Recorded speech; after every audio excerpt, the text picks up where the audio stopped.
Good afternoon, I'm Sandra McFadden, and welcome to Who's Right. Today our guest is Julie Schebig, and Julie was in an abusive relationship for many years in her marriage. Julie was found on her kitchen floor, left for dead, after her sadistic husband had called her mother and told her that he had just killed her.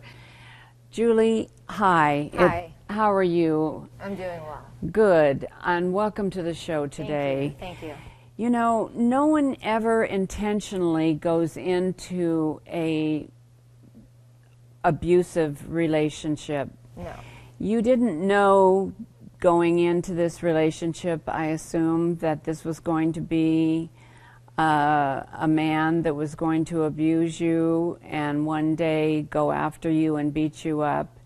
What was it like when you first met him, and what kind of feelings did you have about him when you first saw him and met him? Well, I met him through his sister. She was my best friend, and I remember the day I first met him. We were at his mother's house, and I walked in the room, and he said, "Hi, who are you?" And I introduced myself and stuff, and he actually had worked in the same building as my parents did and stuff, and you know, he was flirting, and there was just this instant chemistry connection between us. It just was undescribable, and I was 17 at the time. Our families were very close. You know, we had a lot of times where, you know, we had kind of like not a relationship, but interactions with each other and stuff. And then he got married, and I attended his wedding, and then I got married, and you know, things just kind of spread out. And then in May of 2004, when his mother passed away, he kind of convinced me that this was the time for us, that we've had, you know, 10, 15 years of this strong connection, and his mother knew how he felt about me and stuff, and it would make his mother happy, and life is too short, and we should grab the moment. So prior to that, you know, I mean, there was no sign of, you know, jealousy or possessiveness or anything like that. So I assume that you had been divorced in the meantime. In the process. We were both in the process of divorce. Oh, I see. Uh-huh. Right. Okay. So I started working for his company. He owned a printing business. And then that was paying for my duplex for me and my two older children. Mm-hmm. So right off from the get-go, he had financial control over me. Uh-huh. So if I didn't do what he wanted to do, then I wouldn't go into work, I wouldn't get paid, you know, and then I had to worry about housing for my kids. And in October of 2004, we had gotten into an argument. He showed up at my house, and he took the coffee table, threw it across the room to the fireplace, shattered the glass, put a hole in the wall, flipped over some furniture. He had purchased me a washer. He took that. He purchased me a bed. He took that. So I was sleeping on an air mattress for months, and anytime I had to do laundry, I would have to take it over to his house to do laundry, you know, for me and the kids. Now you weren't married at this time. We were not married at this time. Uh-huh. At this time, there was that level of fear already established, especially after seeing him trash my place. Mm-hmm. And, you know, he kind of expected to be at his beck and call. He would call me numerous times. If I didn't answer, he would show up at my door. If we were in an argument or something and I didn't want to talk, I wanted to take a time out, he would call relentlessly. So there was almost from the get-go that sort of fear. He convinced me to put my cell phone onto his business plan, and one day he just disconnected it. Oh my goodness, very controlling. Very controlling. He was extremely controlling. Mm-hmm. So yeah, it was a tough relationship, and it was kind of on and off. And we moved in together in the end of July of 2005. Mm-hmm. Within 3 weeks, he was threatening to throw me and the kids out of the house. So it's like I had to repack everything and try to struggle to figure out where I was going to go with my kids. Oh my goodness. And then, of course, he changed his mind when he saw that, you know, I wasn't begging him to, you know, give it another try. That has happened several times. There was a time where he came home one night at probably 2:33 in the morning, and this is when I just had my 2 older kids. And he came in and he said, prior to that, he said he wanted me to take all of my clothes out of the master bedroom and move them into the other bedroom. So I did what he asked. Well, when he got home and saw that I did that, he got angry. Oh. So then he came into the spare room and he said, if I were you, I'd feel scared and you and your kids should probably go somewhere else tonight. So I didn't have any credit cards at that time. I didn't have any money, so I had to call my aunt in Milwaukee and have her book me a hotel room. I had to wake up my kids and go to a hotel room. There were several times when he would just throw us out of the house or threaten to throw us out of the house. So weren't you terrified in that relationship at that point? Oh, I yeah. mean, yeah. And it why were you not leaving him? Why did you not leave him at that time? You weren't married. We weren't married. No. And actually, we were seeing a counselor, and she told me, if you marry this man, it's going to get worse. If you have children with this man, he's going to kill you. Oh my goodness. And that was in 2006. But you know, he always found excuses. You know, he was depressed because his mother died. His business wasn't doing very good. He has sleep apnea. He has this. There's something wrong with him. And I always said, well, maybe you're bipolar, you know, which he argues that no. We went to psychiatrists, psychologists. They all said, nope, you're narcissistic, egotistical, you're an alcoholic, all the classics. Right. But then once he got in jail, suddenly, miraculously, he's bipolar. Yeah, which is a joke within itself. But, you know, there was fear. I knew he was never going to let me go. He would call my ex-husband, my first ex-husband, and harass him, make threatening phone calls. So there was that level of concern right there to protect him, because he was very insecure and jealous and always convinced that we were going to get back together. When it came time to exchanging kids, he always insisted that he come with. There were times where he had tape recorders in my car. There were times when he had people sitting across the street from where we exchanged to see if there was any kind of interaction between my ex and I. There was one time at a drop-off when my ex-husband and I, we had just a typical parental disagreement over something with the kids. And Jerry overreacted and started chasing him in his car through the parking lot with my children in the car. My goodness. But still, you were compelled to marry him. So at what point did you get married and why? We got married August 19th, 2006. For me, at the time prior to that, I was living with my brother. I was free. I had all my stuff away from him. I was free. I was in my brother's apartment in Monroe with my brother and nephew, 2-bedroom apartment. So it was cramped. It was crowded. He did the same, you know, tearful, I'm sorry, and this and that. I'm going to make all these changes. I'm going to go see doctors. I'm going to do this. And he convinced me to come back, which is typical for, you know, anybody. They go into that honeymoon phase. And when you're in a relationship like that, you tend to hold on to that honeymoon phase.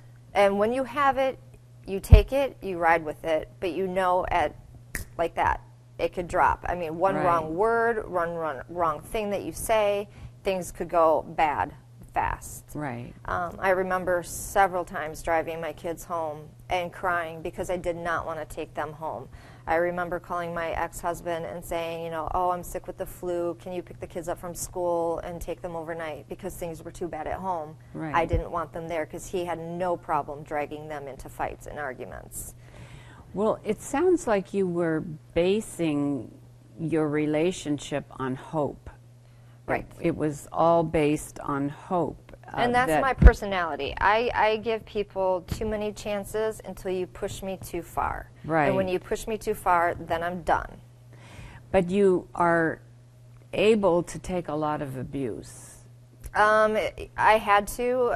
I grew up being abused. I was molested when I was 3 until about 8 from a neighbor. My father verbally abused me when I was in high school and still occasionally does now, which is why I don't have a relationship with them. Right.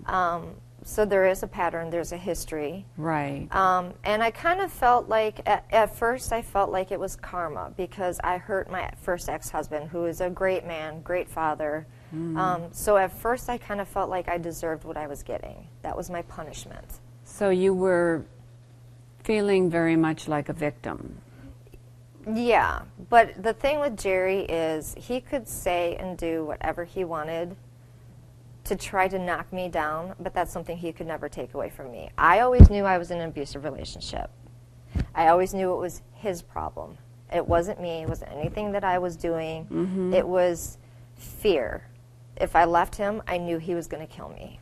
Except that you must have felt like you deserved it at some point. In the beginning, yes. In the beginning, I did because I hurt my first ex-husband greatly. I see. So I felt like that and was of course, having payback. the childhood abuse, you still were carrying those feelings of this is what I deserve. This is how it's like a Post-it note on your forehead saying "abuse me." You know, yes, that's you know, and certain men can sense that in women, and they target that. Of course. Now with Jerry, you know, I didn't really feel that way at first because we had such a long history of friendship, and you know, I mean. He was at my graduation party. We functions together, and you know, I always had hope and belief that things were going to change. And I was trying to stick through it. And then when we had our first son together, that was not exactly a pleasant thing. I would be rocking my son to sleep during nap time. He would come in the room and just verbally bash me and threaten that, you know, he wanted a divorce and that he was going to take full custody of Connor, and because he had all the power, all the connections, and all I was a stay-at-home mom. I had nothing. I used to have to, for my child support from my first ex-husband, I used to have to show him where every cent went. But yet, he never gave me any allowance or anything like that when I was at home taking care of the kids. So you just accepted this, and did your husband use your vulnerability to make you into a victim? Absolutely. Anything that I ever shared with him that was a vulnerable part of me, he would throw back at me. And then it got to a point where I just wouldn't share anything because he would use it against me. I see. So you closed down. I shut down. And he continued. That must have made him very frustrated. Yeah. The thing that really frustrated him is if he called me and I did not answer my phone. If I went to lunch with my mom, he would call 5-6 times. Are you really at lunch with your mom? Is your mom really with you? I'd have to have my mom say something. You know, if I wanted to go shopping by myself, I'd get 10, 15, 20 calls, like he was trying to interrupt something. Unbelievable. Yeah. So you had no freedoms. No really. freedom. Every time I got in my car, I had to question what the consequences were going to be. Wow. So how long was it into the marriage before he started to physically abuse you? I would say within a month from our marriage, he was upset about something, and he had me pinned down on the couch. And we had wood floors at the time, and he was pushing me so down in the couch that it actually moved the couch. And the only thing that stopped it was a pillar that we had in the dining room. There was 2 occasions where he tore a necklace off my neck. Another occasion where he raised his fist to me and said, "God, I wish I could punch you right now." And my 2 kids were sleeping in the other room. You know, there were times where he would throw me out of the bedroom, because every house that we moved into was our house until we moved into it, and then it was his house, and then he showed the power. So even when I was pregnant, I spent most of the nights on the couch while he slept in a $4,000 Tempur-Pedic bed. Oh my goodness. Locked the bedroom door. He'd come out, sit on the couch, verbally just go off on me, go back into the bedroom. A couple minutes later, you'd hear the click, click of the door, and he'd come back out, and it was relentless all night long. And when that happens, your legs go numb, your heart starts racing, you're sweating, because you're wondering, is this the time when he's going to strangle me? Is this the time where I'm not going to make it and my kids are going to wake up and find me dead? Well, that's emotional abuse, which just Pretty much leads everything on the abuse wheel. I could list examples of every aspect of it. I see. So at that point, did the violence start to escalate? Not so much so. It was always verbal and abusive. The first time he was like really physically violent was the night that he tried to murder me. You know, I pretended when we had separated, his probation officer ordered him out of the house that we were living in at the end of September of 2008. Our youngest son, I think, was 8 weeks old. Jerry was also very controlling.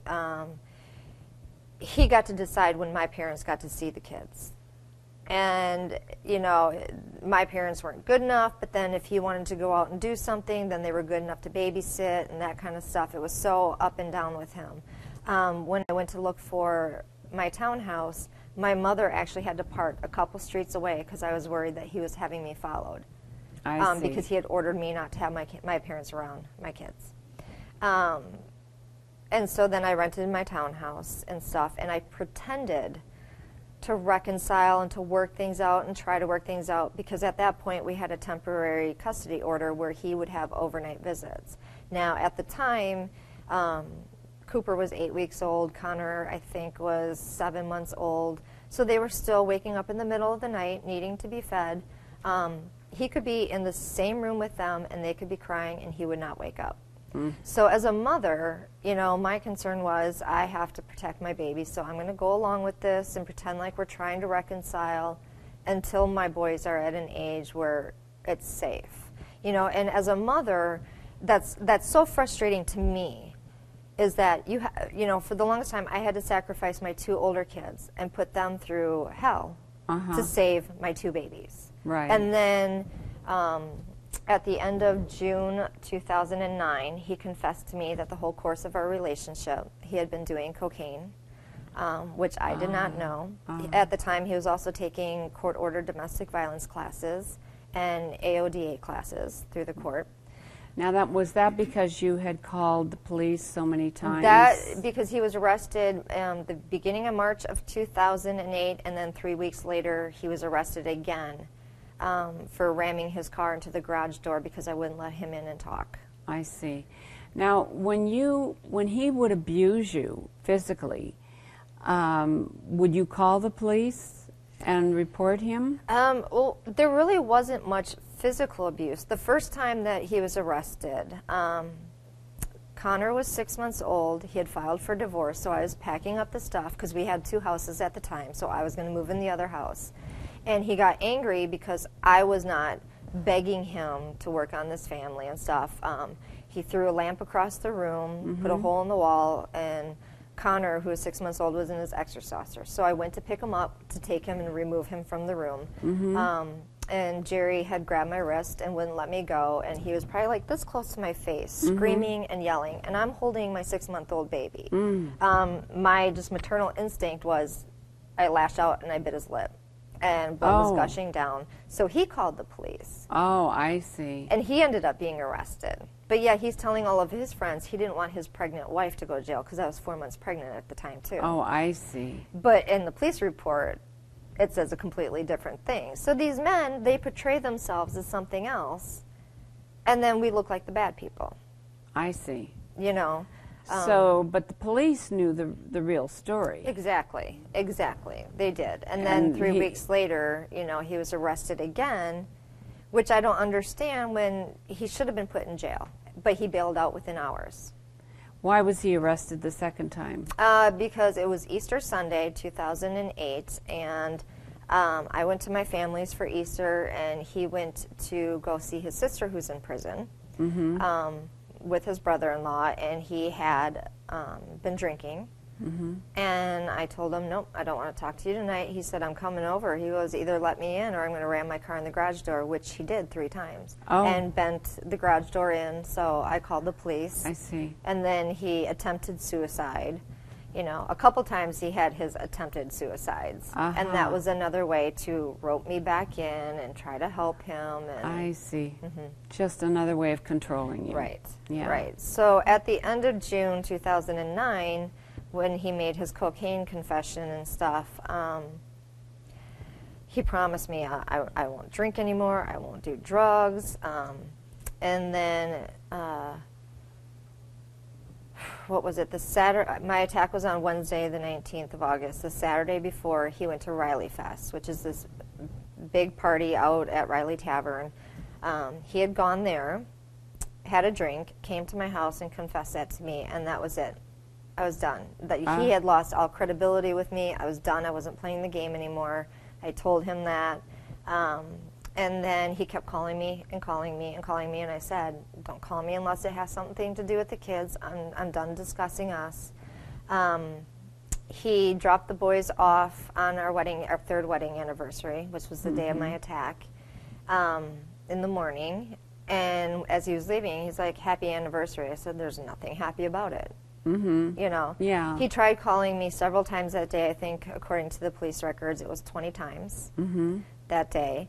And I had taken my 2 older kids to their dads for dinner, stopped at my parents' house for a while to play over there with my 2 younger kids, took them home to get them dinner, got them out of the car, put them in their high chairs, gave them their bottles, was making their grilled cheese sandwiches. While they were cooling, I heard 3 loud bangs on my kitchen window, which is not like him. Now, this is the day that you were attacked. This is the day that I was attacked. And you had already filed for divorce. Yeah, our divorce had been filed since February 2008. So he kept stalling it because we had to file bankruptcy, and he didn't get his taxes done for 2007. So he did everything he could to stall the divorce and keep dragging it out. But was it about to be final? It was about. We had a court date. I think it was August 31st. Okay, so the divorce was about to be final, and he. And I told had him, you been communicating with him and seeing him I did, well, during this time? No, not during that time. No. And I told him that I wanted to go through with the divorce. I would do the bankruptcy on my own. I just wanted the divorce done. Did you have a restraining order against him? No. No. No. And the thing is, too, is he was 1 class away from his domestic violence class. And I see that as a huge problem, too, because even the teachers for the domestic violence class said, you know, he really didn't participate. He still saw himself as the victim, you know. So why is it that these guys can graduate from that class if they don't get it? Right. That's frustrating to me. I mean, he attended a class 2 days before he tried to murder me. Sure, yeah. You know. So, okay, let's go through the actual day that he came to the house and tried to murder you. Okay. What happened? How did he get to the house? Because you didn't want him there, did you? No. So what happened? I wanted nothing to do with him that day. Right. You didn't expect him to be there? No, I didn't. Okay. So what happened as he showed up in? And he pounded on the kitchen window, which startled me, and he motioned for me to open the garage door, which obviously I learned my lesson the last time I didn't open the garage door. So I opened it, and I started walking out because I didn't want him in the house.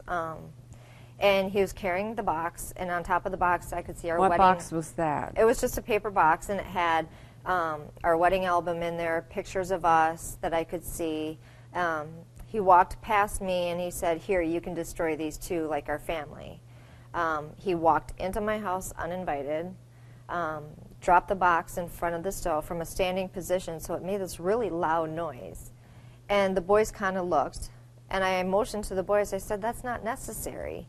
And a couple pictures had popped out of the box. He bent over, picked them up, put them in the box, stood up, started strangling me, and said, you fucked with the wrong person.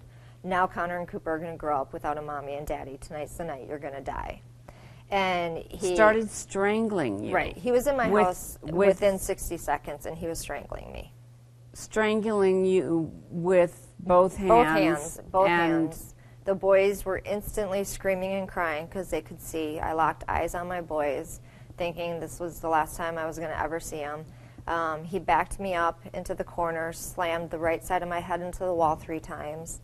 I'm not sure how we got down on the ground. I don't know if I started passing out, but we ended up down in the corner of the kitchen. And he, over and over, he kept saying, tonight's the night you're going to die. I'm going to kill you tonight. And then he was fumbling in the box. Mm-hmm. And while he was strangling with his right hand, he fumbled in the box. I'm sorry, with his left hand. He fumbled in the box, pulled out the mallet. A mallet? Well, it's called a drilling hammer. It's a heavy hammer. It's a heavy hammer. They use it for demolition and stuff. Oh, my goodness. And when I saw that, as the boys are still screaming and crying, you know, when I saw that, I raised my hand up to my head, and I remember the first swing. And you kind of, you don't really feel it because your body, your adrenaline is just going. Yes. Then he swung again. Where did he hit the first time? The first time he hit my hand. The second time he swung, but my hand was down. I think he probably hit me here somewhere in this area, and then everything went black. The next thing that I remember is somehow we were from one end of the kitchen now to in front of the refrigerator. And I could see my boys in their high chairs screaming and crying. I tried to hit him, but my arms, everything felt like they weighed 2,000 pounds. It's like I could barely lift my arm. And then everything went black again. And then the next thing that I remember is laying on the kitchen floor. And I knew I was on the kitchen floor, but at first I'm like, why am I on the kitchen floor? And the boys are screaming and crying. I couldn't open my eyes. I couldn't move my arms. I couldn't move my legs. And it was like complete darkness, like almost if you were in a coma state and you can hear what's going on. And then I remember the police officers kicking the door in. And then when Officer Harris came by my side, that's when I came to. And then that's when I remembered everything that happened. And the first thing I said, you know, are my babies okay? Are my babies okay? Now, what injuries did you sustain when he hit you? I had a depressed skull fracture through here, a fracture through my left temporal lobe, a subarachnoid brain hemorrhage, fracture through my sinuses. My left ear was completely almost torn off. There was a piece missing. 2 pieces had to be amputated and reconstructed. My hand was fractured and broken. He punched me in my right eye while I was unconscious. Numerous stitches and staples throughout my head. He almost killed you. He believed I was dead, and that's the only reason why I'm alive today, is because he was too stupid to check and see if I had a pulse. I mean, he's not the smartest criminal. When you call your mother, you call 911, you leave messages on your friend's voicemail saying, I killed her, I beat her in the head with a hammer, you know, I mean. So basically, what did he do after he had thought that he had killed you? He smoked a cigarette, called my mother from my cell phone because he knew that she would not answer his phone because she knew the problems that were going on. And he said, nobody's been listening to me, I just killed your daughter in the kitchen. My mom instantly hung up the phone, screamed, cried, called 911. He left, and then he called 911 and said, I just killed my wife and the babies are there alone. So he didn't call 911 to try to save my life because he believed I was dead. Oh. He called 911 because Connor and Cooper were strapped in their high chairs. Oh, and I see. Their mother's supposedly dead on the floor. I see. Right. And the babies were obviously hysterical and... Absolutely. Right. Absolutely. Now, could you hear the babies crying? Yes. You could. Yes, and I was But you fighting couldn't. so hard to open my eyes, and that's the first thing I said to Officer Harris is, you know, are my babies okay? Oh, I see. I see. That was my first concern. Yeah. Okay. At this point, Julie, what was going through your mind as far as what have I done to my life to get myself into this position? You know, I used to always say, I wish life came with a rewind button. A year ago, I would say that. But then I wouldn't have Connor and Cooper, and I absolutely love and adore them. I wouldn't be the stronger person that I am today. I believe there's a purpose of why I survived that night, and my purpose is to get other women to speak out and to do everything I can to bring domestic abuse and violence, because they're two separate things, and that's what people don't understand. You know, domestic violence, they think, you know, bruises, punches, all that. Domestic abuse is almost far worse than domestic violence, because the constant badgering and belittling and where they keep you up all night long and they just go off on you, that wears a woman down big time. Right. So he went to court. He was taken to court. Yeah, he was arrested that night. It was a police chase, and he pulled him over in front of St. Mary's emergency room, and he was arrested for first-degree intentional attempted homicide, strangulation and suffocation, and then I think it was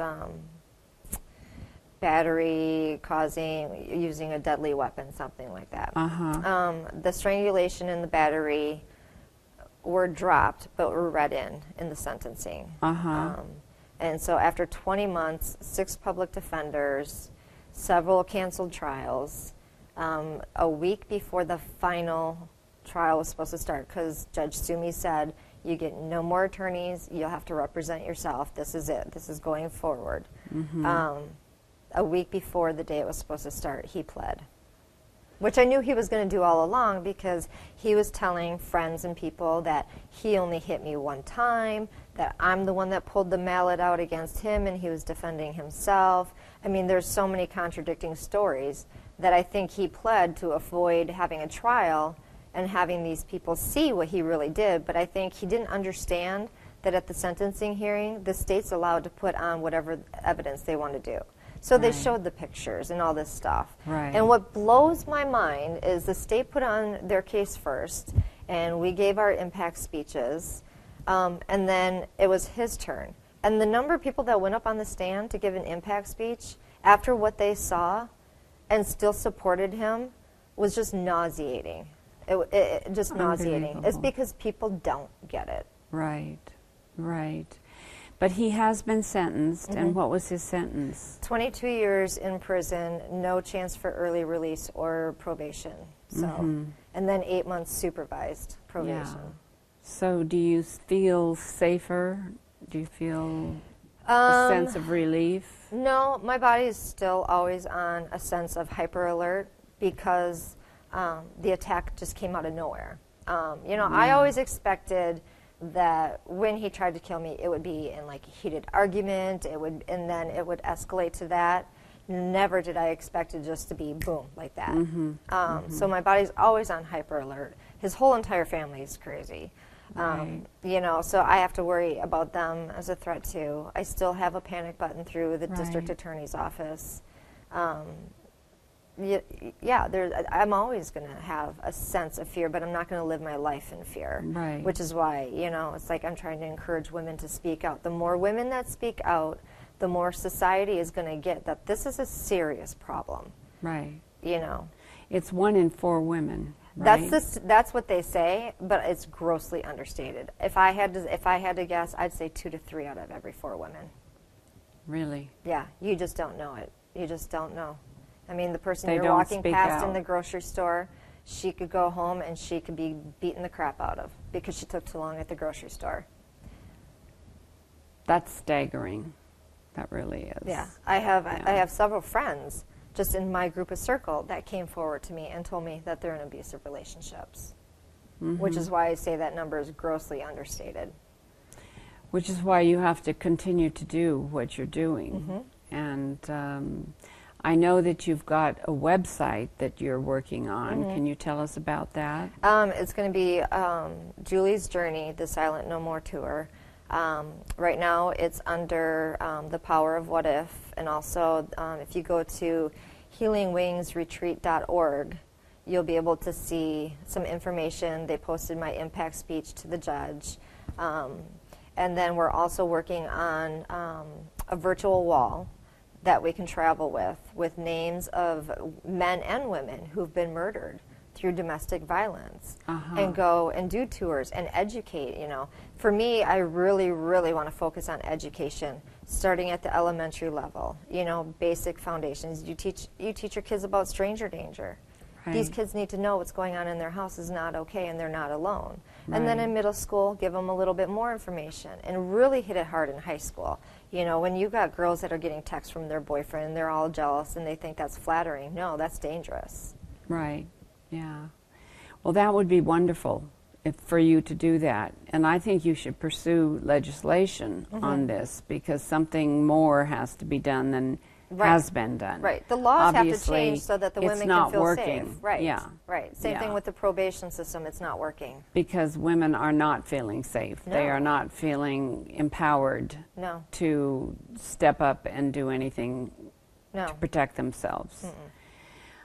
Governor Walker has passed a conceal and carry law, and that law was really developed for people just like you that have been victims of domestic violence, so that they can carry a concealed weapon in order to protect themselves against people that are after them and are out to abuse them and possibly kill them. And they can protect themselves against that. A lot of training goes with that law. In other words, you have to be trained, take a class, and you have to get trained in shooting a gun before you can get a license for it. But I would like to know how you feel about that law. I disagree with it. And the reason why I say that is because, sure, a woman can carry a gun on her, but if she's being abused and she pulls out that gun, that abuser is going to overpower her and use that gun on her, and she's dead.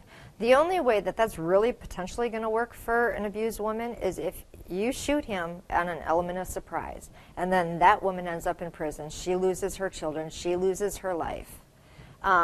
You also add an extra element of fear for the victims, because now their husbands are walking around with a gun. So now they're even more afraid because there's a gun, and he's legally allowed to have that. So that adds more intimidation and fear. You know, or if you're going to McDonald's to exchange your kids, he can pull out a gun, shoot you, you're dead. You know, so for me, I don't think I understand the concept, but I think it's going to backfire. I think it's going to backfire. And, you know, now when police officers go to domestic violence calls, their lives are even more at risk because it is a volatile situation. You know, they have to handle things differently. So while the concept is great, I think, unfortunately, you're going to find more women in prison. Well, Chris, And people don't understand the battered women syndrome. When you're in a relationship for 20, 30 years, and you've been physically abused, emotionally abused, financially abused, all of this, at some point, you're going to snap, you know, kind of like the burning bed, you know? You have enough, and the only way to be free is for that person to be gone. I'm lucky. Jerry's in jail for 22 years. So I have 22 years to where I don't have to constantly look over my shoulder. I don't have to jump every time the phone rings. I mean, even to this day, I still catch myself carrying my cell phone into every room I go to because God forbid I miss a phone call from him. I can understand how you would have that attitude because it is a victim's mentality that you're talking about. I mean, you're saying, if I have a gun and I conceal it and I use it against my husband when he's trying to kill me and I shoot him, I'm the one that's going to go to jail. But that isn't necessarily true because you've got a record of a man who's been abusing you. But what if this was the first time? Like Jerry, when he tried to murder me, that was the first time it was really physically violent. I had my butcher knife right behind me. I could have grabbed a knife. Except that you had a record of him abusing you. Verbal kind of stuff. And like his, and the sad thing is the garage got knocked down to a misdemeanor and damage to property because it was his property. And that's another thing, is too often times domestic violence arrests get knocked down to misdemeanors or battery charges instead of sticking what they should be. I know when Jerry was arrested, according to one of his jail calls with his friends, he's like, oh, this first-degree attempted homicide, he's like, you know, that'll get knocked down to a misdemeanor, a battery charge. He's like, yes, I'm guilty of the strangulation, but, you know, he really truly believed he was going to get away with everything because all of the, you know, fights or whatever always got knocked down to misdemeanors. And I don't think any domestic violence situation or abuse situation call should ever get pled down to a misdemeanor. Well, so what you're saying is that there is no law to protect a woman. Right now, there really isn't. From restraining orders don't work. Abuse. No, restraining orders don't work. Probation doesn't work. He was on probation. You know, that doesn't work. Laws have to be there, but really society has to wake up and realize this is a huge problem. There are more laws that are harsher for animal cruelty than there are for domestic violence. You know, and then also, you know, women are afraid to call and report, and that's what these men put fear in. They put fear in that, you know, I'm going to take the kids, you're never going to see them, I don't know when I'm going to bring them back, you don't know if they're going to be safe. And so that's why women stay in these situations. It's to protect their children. So is this legislation that you want to take up and try to get passed through the Congress? Eventually, yes, yes. Well, I think you have a good reason to do that. I think that if you can get the word out and get your cause heard, that you need to do that. Right. Then I feel it's my job. I feel that's why I survived that night. It's my responsibility. That's why I'm here. Yeah. Is to speak out and to get this to stop, because nobody should feel a prisoner in their own life, and I was a prisoner in my own life. I couldn't have friends. I mean, he just interfered with every relationship that I had. Right. I had a friend that was actually his friend for 20-some years, and we became friends, and we had to keep our friendship a secret. I would have to delete her calls off my phone, and when we saw each other, we had to act like it was casual, like, you know, but we would talk several times a day. Mm-hmm. And he didn't know it for 2 years. Right. Because he would have had an issue with that. Yeah. Well, you have had a lifetime experience that you can take with you and go on to do something really great with. Mm-hmm. So what is next for Julie Schebig? A quote that I found that I last year that was just so fitting. It was, when the caterpillar thought its life had ended, it turned into a butterfly. And that's kind of how I see, you know, abused women. They're in this cocoon. And until they can break free and fly, you know, the best feeling in the world is getting in your car and not questioning yourself what the payback is going to be for jumping in your car and going to the store, you know. But really, for me, I really want to focus on education, starting at elementary level, because I think until you have to teach these kids that this behavior is not okay, and until you break that cycle, you know, and let them know this is not okay, and this is where you're going to end up at the end of the road.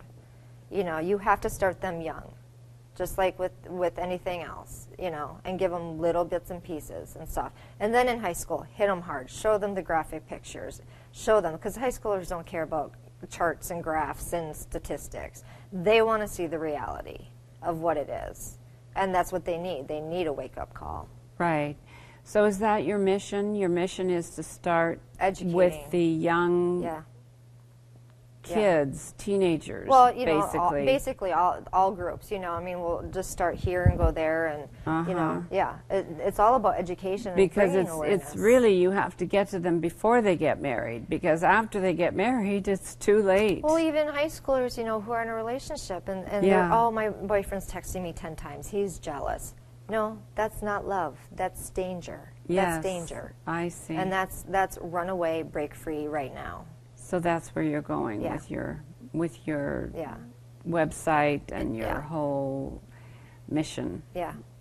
Okay. Well, it sounds wonderful, and I am so proud of you for coming through this and turning something that was a really horrible tragedy into a wonderful cause, and that's what you've done here. Yeah. So well, thank you. Thank you. I appreciate you for helping me to get the word out. No problem. We really love having you here today. Thank you very much. Thank you. Thank you.